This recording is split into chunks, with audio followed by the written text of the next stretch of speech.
La parole est à Boris Jamet-Fournier.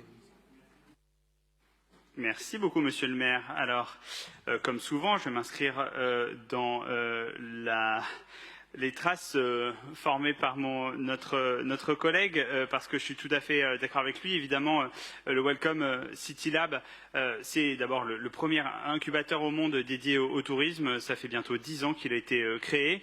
Et donc, c'est la structure de Paris Co qui, vraiment, sous l'impulsion déterminante de la ville de Paris, eh bien, a déjà permis d'accompagner 175 startups du secteur touristique et vraiment d'aider ces structures à se lancer sur le marché touristique, parfois français, parfois mondial, avec cette particularité d'être orienté vers le tourisme urbain.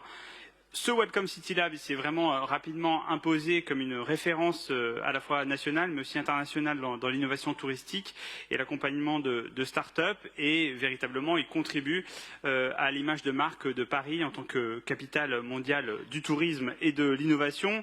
Il propose donc des solutions innovantes, pas toujours numériques, vous l'avez dit cher Frédéric, des solutions innovantes donc, des réponses aux usages et aux pratiques des visiteurs d'aujourd'hui, comme aux besoins des acteurs du secteur touristique parisien. On sait bien sûr que dans les dernières années, il y a eu beaucoup de bouleversements et donc du coup cette innovation est tout à fait bienvenue. Le Welcome City Lab contribue aux opérations menées dans le cadre du contrat de destination Paris Ville Augmentée et il inspire d'autres projets d'incubateurs en France, par exemple à Nîmes, à Aix-en-Provence ou dans le monde, à Montréal, à Singapour, à Oslo.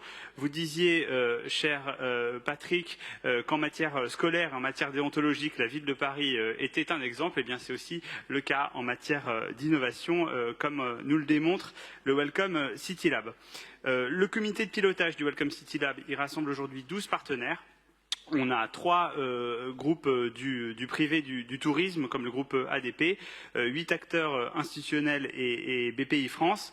Et donc, cette plateforme facilite véritablement les échanges et les actions autour du tourisme entre la ville de Paris et les autres acteurs fondamentaux pour la destination Paris. Et surtout, Frédéric, vous l'avez souligné, l'incubateur met désormais au cœur de ses orientations stratégiques les enjeux de durabilité, autant dans l'accompagnement des projets que dans leur sélection au sein des nouvelles promotions de start-up. Et donc, du coup, ça fait des success stories, comme on dit dans le milieu, que ce soit Affluence pour l'optimisation et la gestion de flux de sites touristiques et piscines, ou que ce soit Rewind, par exemple. C'est des podcasts qui permettent aux touristes de découvrir Paris avec une bande son qui leur permet, au travers de parcours thématisés, de découvrir un quartier. Ça s'adresse aussi aux Parisiennes et aux Parisiens, mais le public principal, c'est les touristes. Et donc, eh bien, on a comme bilan 220 millions d'euros levés. C'est le critère qu'on utilise dans le milieu, mais on pourrait aussi dire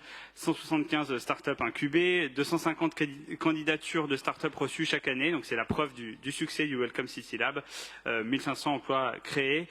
J'arrête là l'énumération, mais qui vient absolument témoigner du fait que le Welcome City Lab effectue un travail formidable et qu'il faut donc le soutenir en votant cette délibération. Je vous remercie. Merci Boris Jamet-Fournier.